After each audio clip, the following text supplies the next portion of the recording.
You're right, folks, it's Boston, and welcome to Opinion Corner.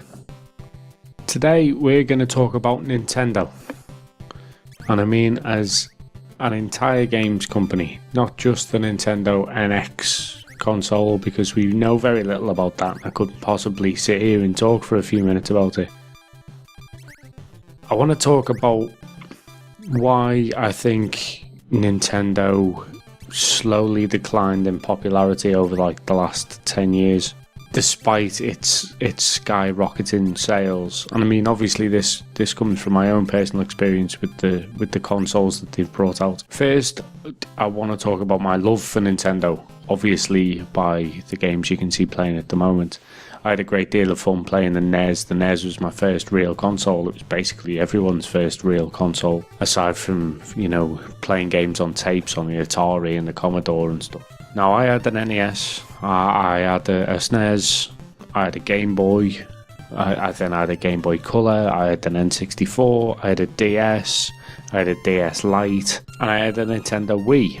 And it was at the point where I got the Wii was the point where I completely and utterly lost faith in Nintendo and was just buying their consoles for the Zelda games. And I think, thinking about what I was going to video for Opinion Corner this week, when I thought of Nintendo, I think I finally figured out why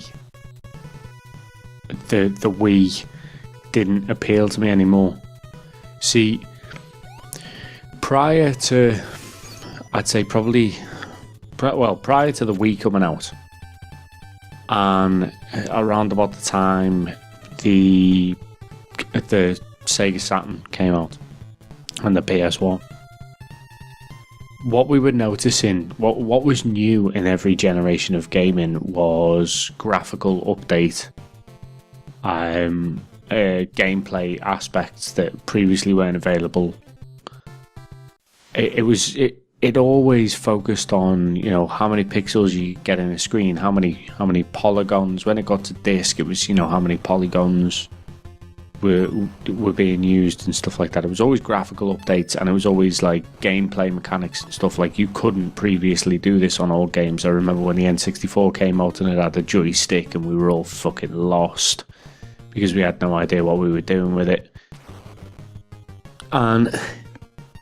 And then when the Wii came out, okay, it had the nunchuck with the joystick, but it felt like, while they'd made a jump ahead with the motion control, which was novel at first, you know, we all went out and bought Wii Sports, we got a golf game or something like that. That wore off quite quickly. You found that a great many of those games you could play sitting down instead of standing up. Kind of took the fun out of it. It just became an annoying controller, and, you know, the joystick was quite annoying. But what was very evident when the Nintendo Wii came out was that the graphics just hadn't improved enough compared to the other consoles that were coming out. Because if you think, the Nintendo Wii was out when the PS2 was out, and the graphics on the PS2 were far superior. Obviously, it's around about the time that the 360 came out as well, and if you think of the early graphics for the 360, they absolutely trampled all over Nintendo's graphics for the Wii.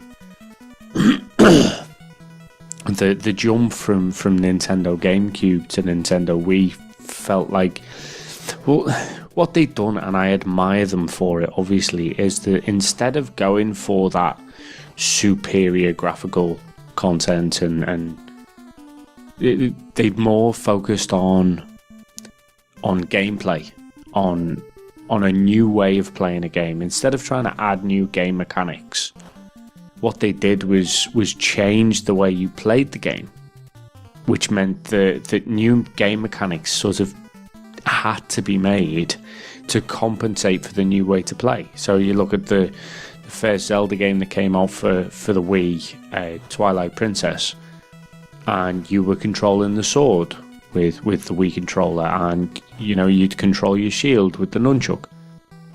And that was, I mean, it was revolutionary, obviously, for a game like that. And for us die-hard Zelda fans, it was an interesting new spin on new ways to play the game. But at the same time, I think what they tried to achieve with motion controls and family gaming, and the encouragement of at-home multiplayer, local multiplayer, being able to sit with a big group of people and play, I think that lost a great deal of its fans. A great deal of those Nintendo fanboys were those people that, had one or two friends playing around, but as soon as online gaming became a thing, that's where they went. Online gaming was a huge thing, especially when the 360 came out. And so for Nintendo to not so much take a step away, but to focus more on local multiplayer, I think was a big downfall for them, and not opting for graphical updates as well as a new control system. Now, saying that, I still firmly believe that in the early generations of consoles, with the battle between Nintendo and Sega, Nintendo won every time. And I don't know whether that's because I had more games on my Nintendo than I did my Segas, or just the fact that it was a better console. But I remember more titles from the Nintendo. I can remember more flagship titles for the Nintendo than I ever can for the Sega. And while Sega had more, not adult themed games, but slightly older themed games, like, Streets of Rage, Gauntlet, not Gauntlet, Golden Axe, Revenge of Shinobi, stuff like that, I think those games can easily slip my mind when I'm thinking of the Nintendo titles. So many titles came out on that console that are now considered classics in the retro gaming community, which is obviously the communities that I spend a great deal of time communicating with. It's just a shame, really. I think the final nail in the coffin for Nintendo was the Wii U. The Wii U did so badly compared to the Wii. Obviously, when the Wii came out, there were people who didn't have consoles buying that console, which I think is, that's a good thing from a gamer's point of view, and it was a good thing for Nintendo, but I think it gave Nintendo the wrong idea about the motion controls and the direction they were taking with their consoles.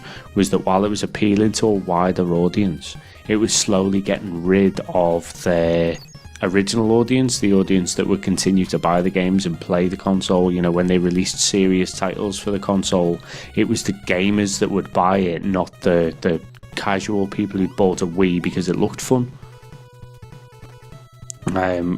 Which is a shame, because I have a horrible feeling that the NX may not be the console that all of us old school Nintendo fans are looking forward to.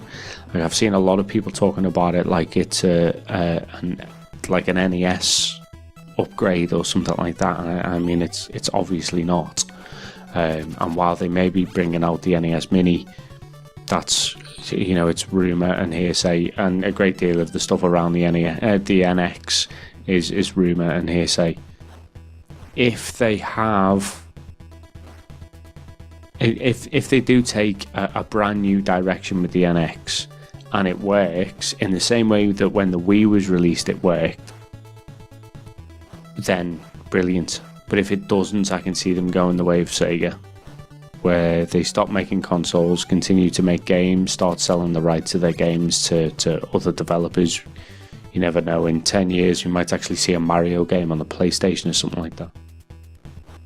But I know it was a short one on Opinion Corner this week, and I know it's it's not a hot topic in gaming or anything like that, but I am struggling a little bit to find anything that's even worth noting now in the gaming community, short of me going into retro gaming.